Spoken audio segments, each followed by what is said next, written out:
Recently, we saw the monster god appear in Yusuke Murata's One Punch Man manga, but the form that this god has taken is extremely similar to a fan manga that was done years ago, and with the hype surrounding the monster god in One Punch Man, I thought it would be a great idea to revisit this amazing fan-made series, which since I last talked about it has a couple additional chapters. C. Emming Lab's art is so on point. This is actually the second fan manga that C. Emming Lab has created for One Punch Man, the first being Saitama vs. the alien Lucifer, which is a combination of the Predator and Gantz. C. Emming Lab started drawing his fan manga in 2016, so only over the last few years, and his skill has increased so quickly that many fans have believed that this fan manga is actually authentic. He is a humble celebrator of Yusuke Murata's work, Murata even liking his work on Twitter and giving approval. He said that it takes him about 2 months to do a chapter, even though he has a full-time job, which is very impressive.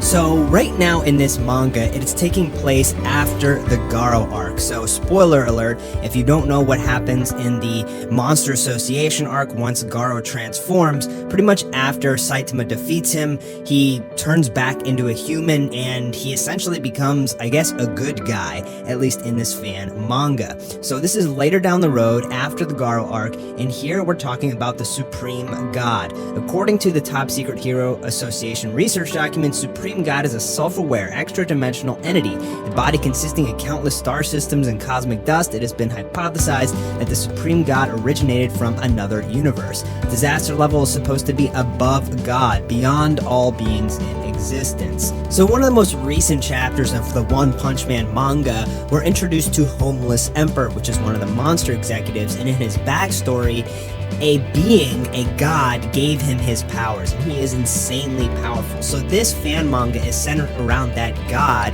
that was shown in both the webcomic and the actual manga. And what C. Emming Lab has done is he has really expanded on this character. Just a glimpse of a character we got a tiny cameo of in both the webcomic and the manga.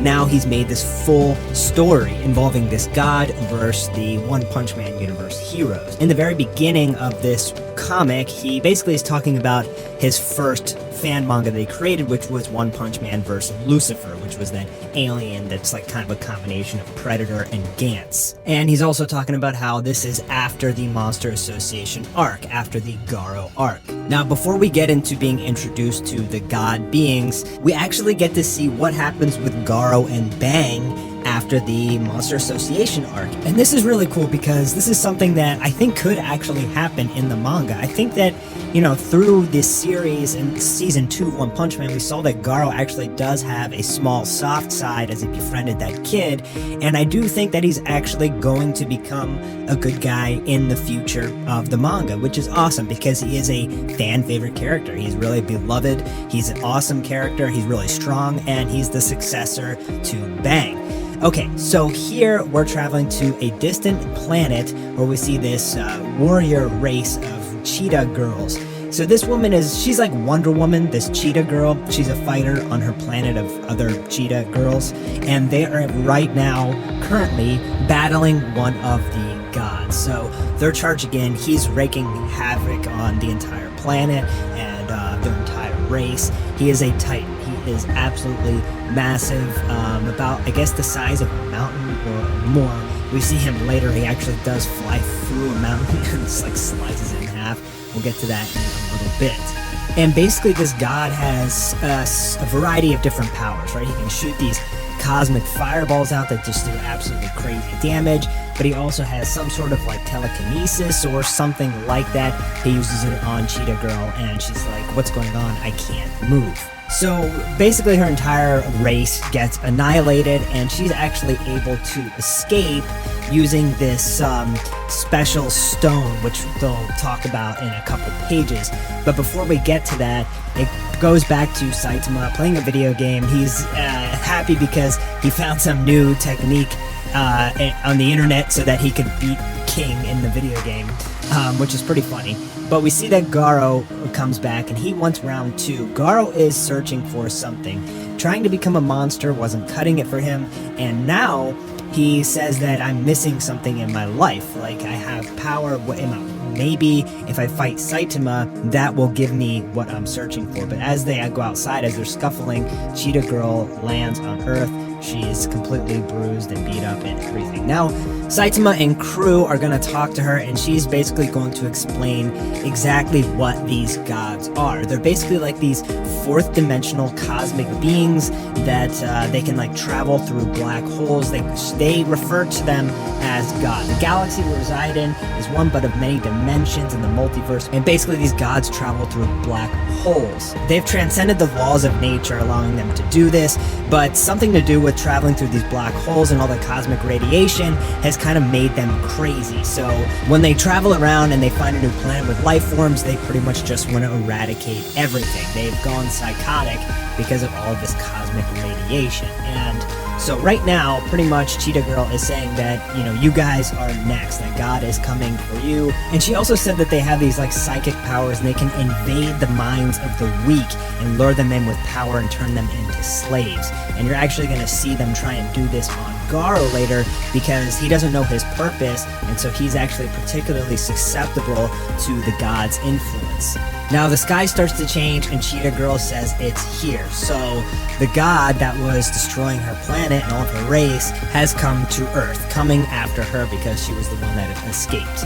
Now we get some really nice panels here. I love how C. Eminlap drew this. He drew it almost in an animation, almost like keyframes of the dimensional god flying through the black hole and coming to Earth, an uninhabited wilderness on the other side of the planet. She prepares them by telling them that this exposure to the prolonged radiation has twisted their minds beyond recognition, and that's why they're crazy. And as he's flying to Earth, he just slices through a mountain, showing how strong that he really is. And then Cheetah Girl has this dimensional stone object that was passed down through her tribe. That's how she was able to escape from her planet, and she's going to use that to actually transport the whole team over to where the god is. And here you go, they all teleport, and the area where the god had landed is just like completely ruined and destroyed.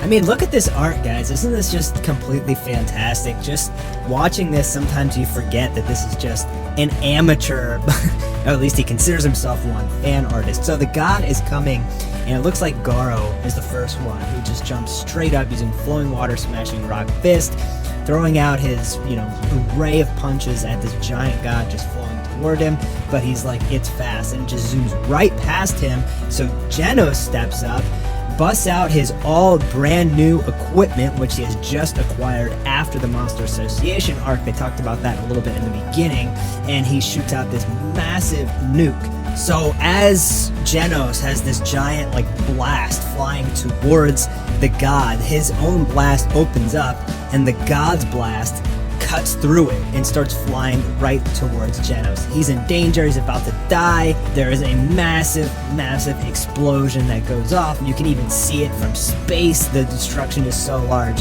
but we see that Saitama actually intervened and saved Genos, but the god is heading right for them. The god swings at them with this massive fist, so Saitama just smacks Genos away to save him, and Saitama actually gets smacked into a mountain. Awesome sense of scale from this imagery here. Genos is like, "Sensei!" but the god is coming after Genos now with another one of these hand maneuvers where he just kind of digs his hand into the ground and swipes. And this one is so massive that it literally raises the surface of the earth up into the ground. Beautiful, stunning panel here.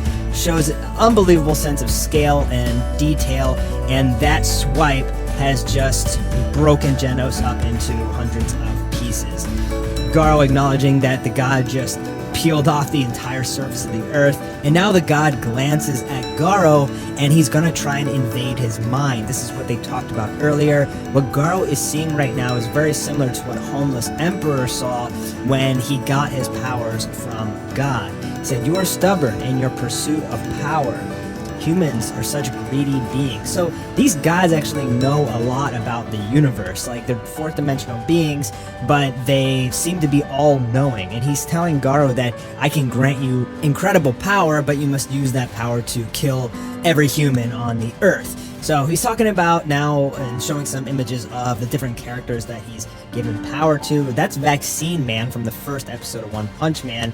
I don't know why they're showing that. I mean, was God the one that gave him the power? He said, I'll make you the strongest in the universe except for God. And, Garou saying, no way. But I'm interested, what would have happened if this was during the Monster Association arc? I still think Garou has a sense of pride and he wouldn't have taken the power, but at the end of the battle between Saitama and Garou, he pretty much loses that pride. He'll do anything to get enough power to beat Saitama. So I think there may have been one point in time when Garou would have taken his power, but obviously he's like, no way, not today, I'll defeat you. And so he and Cheetah Girl dive in towards the god. And pretty much what the god is doing here is he's just swinging his arms around with such force that's creating these shock waves of air, and it's just blowing everything up. Garou is somehow dodging this. Cheetah Girl and Garou fly in at his head.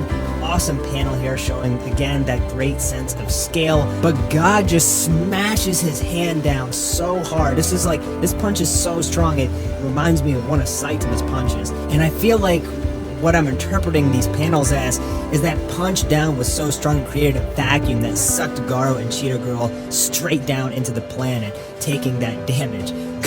Saitama wakes up, freaks out after he sees the damage, but he's not freaking out because of God. He's saying, I forgot to save the console, I lost my level 80 character. Here we go, One Punch Man, who had earlier got smacked into a mountain, launches himself towards the god. So as he's flying towards the god being puts his hand out, starts shooting these cosmic fireballs. You can see Saitama there somehow air dodging all of these things, and he slides out right in front of the god, who is just gigantic. And you don't mess with Saitama's video games because he says, give me back my level 80 character, throwing a punch that knocks the god up all the way into the air. It looks like the god blocked this without taking any damage, really, besides the fact that he's airborne now. Beautiful. Again, I know I can't say there's enough sense of scale. That's how you show a giant in art form. And Saitama gets ready to launch himself, flying up. Awesome panel here. Great perspective shot as the god's head begins to open and it charges up this just crazy cosmic laser beam of destruction that shoots right at Saitama. And Saitama is just flying through this energy beam like it's nothing, and he uses a killer move, Serious Punch, nailing the god straight down into the earth, which just creates an explosion so big it takes up about a good 20% of Earth. And he walks away, destruction everywhere. Awesome shot there. I especially love the shot of the earth showing that damage move outwards. It's like if the camera's out in space and it's panning out more and more. Cheetah Girl can't even believe it. And Saitama says, are you guys okay? I accidentally used too much strength just now. And she said, I'm fine. But then the god arises from the crater that Saitama had just put him into. Although he's not in complete shape, he has a big chunk of his head blown off and he's smoking. So the god being survived Saitama's punch. He's not the first person ever or being ever to survive Saitama's punch, but very, very few life forms have been able to. Boros, Garou, and now this god. He's really, really angry and starts shooting this slew of fireballs down at Saitama. And this blast that he shoots at Saitama is so catastrophic that it literally erases 1/4 of all of planet Earth. There is just this giant pie slice cut out of Earth, and Saitama is sent all the way down beneath the Earth's crust, pretty close to the core. The temperature is insanely hot, but it's Saitama, he's pretty much invincible. His clothes are ripped off, and he's pretty much shirtless, and right now the god is giving an explanation about the universe. So when I talked to C. Eminglap, the author of this fan manga, he said that he loves the idea of space exploration and all the possibilities that go with it. So what this god is saying is that fourth dimensional beings can't beat him, third dimensional beings can't beat him, but there is even gods, even fifth, sixth, and seventh dimensional beings, when their powers are incomprehensible. So right now what he's going to do is a disintegration technique. which he calls Judgment, and he shoots this laser beam sort of thing into the sky, into the atmosphere. And right now what he's doing is he's Thanos snapping. We get these stunning, beautiful shots of the Earth and this great sense of scale and all of this detail. And then we go over to Fubuki, and we're going to see some of the other S-rank heroes as well. And pretty much Blizzard is sitting there and she's like, I got this really bad feeling like something is going to happen. And pretty much what happens is everybody just starts evaporating. Just like the Thanos snap, even Earth's strongest heroes, all the strongest S-rank heroes are gone, starting with Tatsumaki. Then Fubuki starts to turn into dust, and pretty much as it goes on, all of the S-rank heroes, King, Zombie Man, everybody just starts disintegrating. We even get a nice little shot of Blast. He says, you're gonna take this old dog's life, there's not enough sake. So I don't think he's ever been implied to be as a drunk in the actual anime, but that's how CMLab wants to portray him. Now, Garou, Cheetah Girl, Genos, and Saitama were not evaporated, so I don't know if he disintegrated all the other life forms or half the life forms or what, but it seems like for sure all the S-rank heroes are done. Garou devises a plan. Cheetah Girl still has that dimensional stone that was passed down through her generations, and Garou says, I'll distract him, use that stone, and maybe you can defeat the god. So Garou launches this gigantic boulder up at God, who just raises his hand and literally just shatters that boulder into pieces. With that, Garou just dashes in at light speed, showing his bravado as he comes in with his Godslayer fist. This is a technique that he created in his battle with Saitama. Actually, he first developed it against Tatsumaki. This is after he transformed into awakened Garou. But Garou is frozen in place. He thought his attack punched a hole in the god's head, but it didn't. It's just that his head is opening up to shoot out that cosmic laser beam that he shot at Saitama earlier. And Garou is paralyzed because of the god's ability. He thinks in his head, I can break out of it with willpower, and at the last second he's able to break out and dodge that mega nuke that the god just shot at him, now landing at some rocks, reaching up towards the god, and the god uses an ability called fourth dimensional time stop. He has literally stopped time, saying this time you won't be able to run. But Saitama, now down deep in the Earth's crust, prepares to launch himself up through the crust back onto the Earth's surface. He charges up and launches, creating an explosion, and now we're going to go back to Garou, who is just tattered and beaten and bloody and a complete mess at this point. Beautiful art here from CMLab, really mimicking Yusuke Murata's style. Right now, the god is like, you have blood endlessly pouring from your wounds, and Garou stands up, and he's pretty much talking smack, and he's saying that no matter what, Saitama is still stronger than you, no matter how strong you are. And that was the diversion that they needed. Now Cheetah Girl can use that dimensional stone to try and send the god to the abyss. Great panel here of Garou showing that martial arts as he moves his hands around and prepares Crossfang Godslayer fist, just unleashing a fury of attacks onto God, who is visibly angry at this point, saying, you damn insects. Somehow the guy was able to survive. He's able to heal himself, and he's saying, you really think that mere stone could destroy me? Things like space and time are my dominion. And he goes on this very lengthy explanation here about how space and time works and the different dimensions. I like what CMLab did here. This kind of reminds me how in Naruto, when they're explaining the science behind a jutsu or something, and they have all these cartoony looking characters depicting, you know, what exactly they're trying to portray and explain for that jutsu. Pretty much what he's saying is that lesser beings can't perceive those of a higher dimension, but us higher beings can't perceive everything in your dimension. So he talks about this for a while here, and I'm going to kind of actually cut through a little bit because it's a lot of explanation. But pretty much he's saying that I'm invincible, and he just destroys Cheetah Girl here in real life. You will experience death, the strong will consume the weak, this is the fate of the universe. He pretty much blows Cheetah Girl away, Garou coming to her rescue, saving her, but I'm not sure if she's dead, but she's pretty darn beat up at this point. And Garou asks the god, what is the reason for all of this destruction? Like, why are you even doing all of this?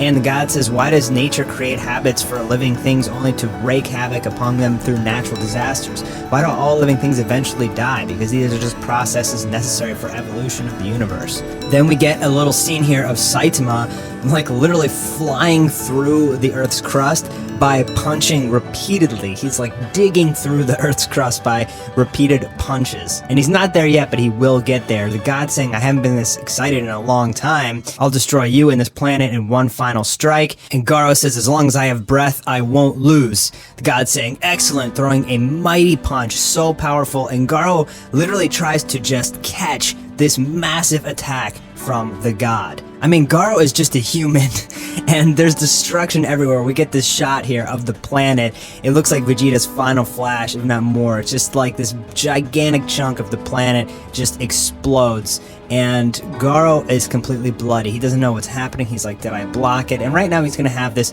pretty long flashback. It's basically a series of near-death experiences. He's, thinking about the path he's walked in life, all of the people he's met, people he's fought. And with that, he just collapses, and then we get to see what's actually happened to him. His arms were completely blown off. And Garou, I believe he's dead. I think that's the end for Garou. It's a pretty valiant way to go out. There's a little image of that dimensional stone still there on the ground, and then this explosion erupts from the ground, and that's our boy. It zooms out and you can see that surrounding this planet or dimension or wherever the heck they're fighting, it literally like exploded an entire planet or something. There's just cosmic dust expanding over the universe. This is the power of Saitama's serious uppercut, which was never used in the manga. We've seen serious table flip, headbutt, side hops, punch, but never uppercut. So that's kind of cool. This is the power of the serious uppercut. And Saitama sees that this cosmic being survived, and he's like, can I attack again? Come on, let's go. I still have to go home and take a bath. So even though this god being is so powerful, Saitama is still his regular self, where this guy is nothing, and he's just having fun and goofing around and just saying, can we finish this up so I can go home? And there we see the god being start to reconstruct his arm. I guess from the contact with Saitama's punch, it just blew off. It looks like his whole arm and a lot of his body. And he takes like all these particles and minerals and everything from the dust and the planets around him and kind of infuses itself into him.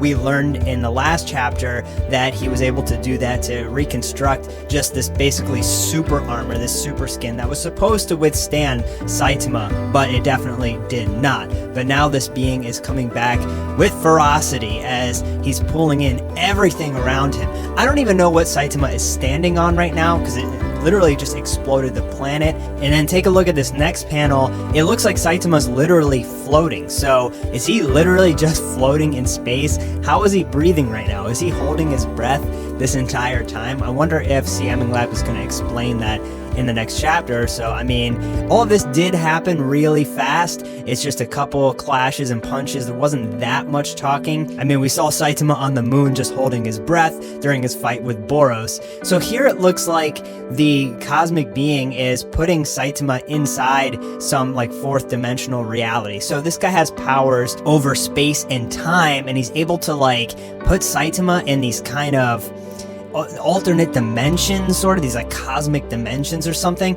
And you can see here he's reaching towards Saitama, and then he's going to start doing something interesting to Saitama, and Saitama doesn't really understand what's going on. Like, what is all this stuff happening around me? And interestingly, something strange starts to happen to his body. So I don't know if there's like smoke coming off him or some kind of radiation or something, but this guy being who has various different powers, like mind control and all sorts of, like he's pretty much a god.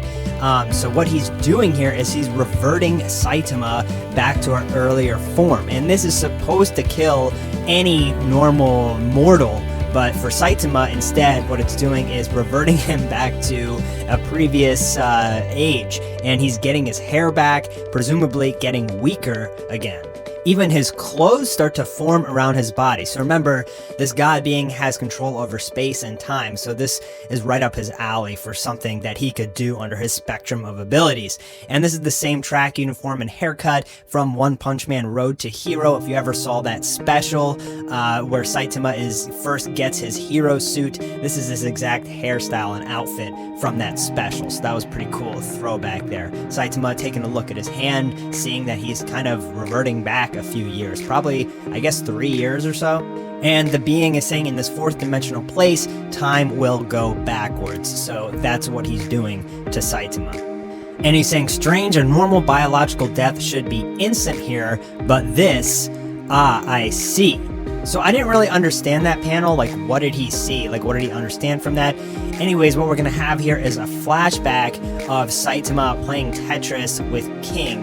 And this is going to basically give him the idea to get out of his old form where he's not as powerful. I gotta be honest, I didn't really like this part. Like, the flashback was just kind of a weak way of giving Saitama an idea for what to do.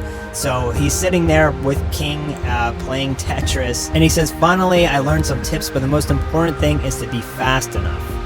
The faster, the better, although I can make some mistakes. This is the key to break the game. So he's getting an idea that what he needs to do to get out of this fourth dimensional space and his previous age, where he's weaker, I guess, is to go faster. And he acknowledges that speed is everything. What about power, Saitama? You're the most powerful being in the whole universe. So there he gets his idea that what he needs to do is plant himself down, kind of like in a sprinter stance, and get ready to launch himself at turbo speed. An entire idea brought by the concept of playing Tetris with King. I don't know, I felt like CMing Lab does a really, really good job with the backstory and playing true to the characters and Murata and One and everything, but I don't know, I felt that was a little bit weak, but I digress because it's about to get really cool. And there he goes, he blasts off, and I love the art here done by CMing Lab, showing the circles of dust and everything as he darts through. You can really feel the speed from that launch. And what CMing Lab's going to do here, I love this about his art and his storyboarding, is the way that he emphasizes and shows speed. He's not afraid to use multiple panels in succession just to really give the viewer that feeling of speed. And as you see here, as he's darting through this fourth dimension, all of these blocks, whatever the heck they are, just erase in an instant. And what it says here is that Saitama has passed light speed. In an instant, Saitama exceeded the speed of light and broke through time and space. Now, CMing Lab, when I talked to him on Twitter, he said that he wanted to incorporate the science behind the universe and the cosmos and things like that. And one of the aspects of the speed of light is that, apparently, from what I understand from physics teachers and professors, is that if you were able to travel faster than the speed of light and catch a ray of light way out there in the distance, you'd essentially be able to look back in time. Like if a ray of light shot out from Earth and you caught up to it, it could see back to like the 1800s. I don't know the whole science behind that, but I think this is kind of what CMing Lab is going for there. So Saitama darts faster than the speed of light, and then he slows down, he catches his grip on the ground and prepares for the final attack. He throws out consecutive normal punches, absolutely destroying the cosmic being, as we always see from Saitama's consecutive normal punch. I don't think anybody has really survived that except Boros, and we saw what it did to him. It literally exploded his entire body. These punches from Saitama are doing so much damage that it literally is just exploding the entire fourth dimension all around this god. And then he says, good, as long as your fist is slow for an attosecond, I can do self-healing in the corner of the universe. So kind of similar to Boros in that sense that even if like a speck of him remains, he can just rebuild himself. And as he's talking, just like all the villains do in One Punch Man, pumping themselves up, Saitama just says, shut up, it's over. And that's when he throws a death punch. Then right here, CMing Lab gives us just this awesome panel, man. I love the artistic design of this image, great use of shadows. The way he does the eyes and everything makes Saitama look so powerful.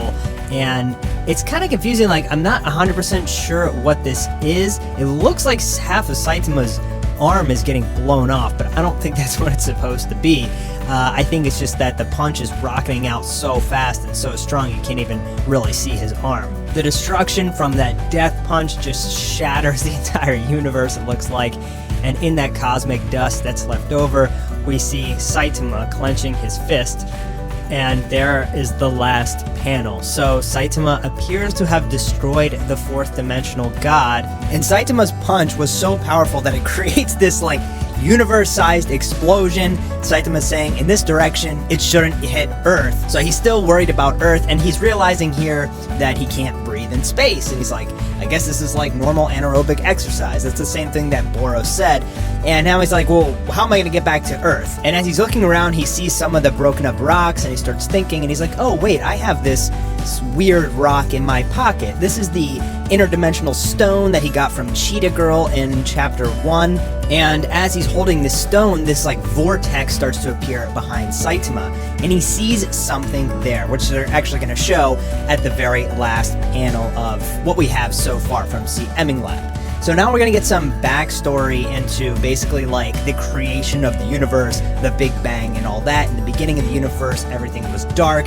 There was just like this cube of dark matter energy 15 billion years ago. So this is C. Eminglab's interpretation for the prototype of the universe, what the universe looked like before the Big Bang, and some being injected antimatter into it, creating basically the Big Bang. And I absolutely love what C. Eminglab is doing here with this, because he told me personally that he really wanted to explore the nature of the universe, the creation of the universe, and any kind of beings that may have created it in the first place, which is why this whole thing has centered around these fourth dimensional god creatures. And as the story goes, he's explaining, you can even see the like DNA strands forming there.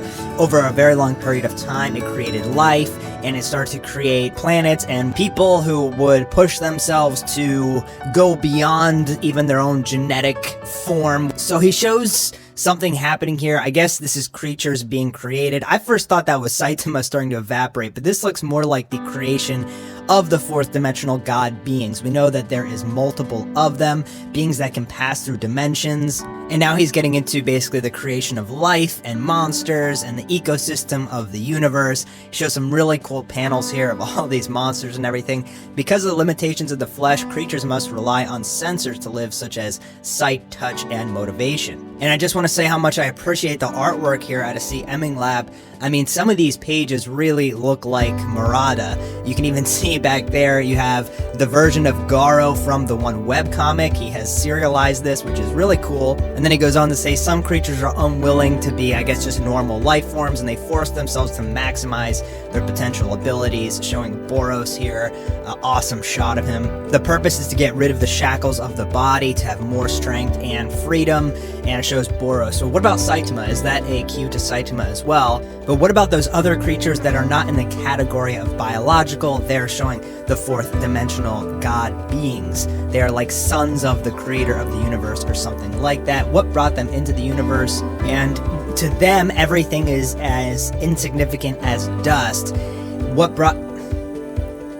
When something happens in the universe, he will intervene. He is always watching. And for the final panel, we see the actual creator of the universe. So in the very early chapters, the being that is fighting Saitama had talked about that even if you defeated him as a fourth dimensional being, there are fifth, sixth, and seventh dimensional beings that it would be impossible for Saitama to even remotely think of fighting. And that's what this thing appears to be, maybe a seventh dimensional being. He resides outside of the universe, and I guess C. Eminglab is aiming at Saitama fighting that thing, because maybe it's watching it watch the whole fight between Saitama versus the fourth dimensional god, and Saitama defeated it, so maybe that thing is going to intervene. But I mean, it's bigger than the entire universe, so I don't know how Saitama could fight it, but hopefully C. Eminglab will give us something that we can look at. That's it for everything we have so far. Links for C. Eminglab's Twitter, Dark Zesperia, and Maximus Locker all in the description if you guys want to go support those creators. Thank you, and I'll see you on the next one.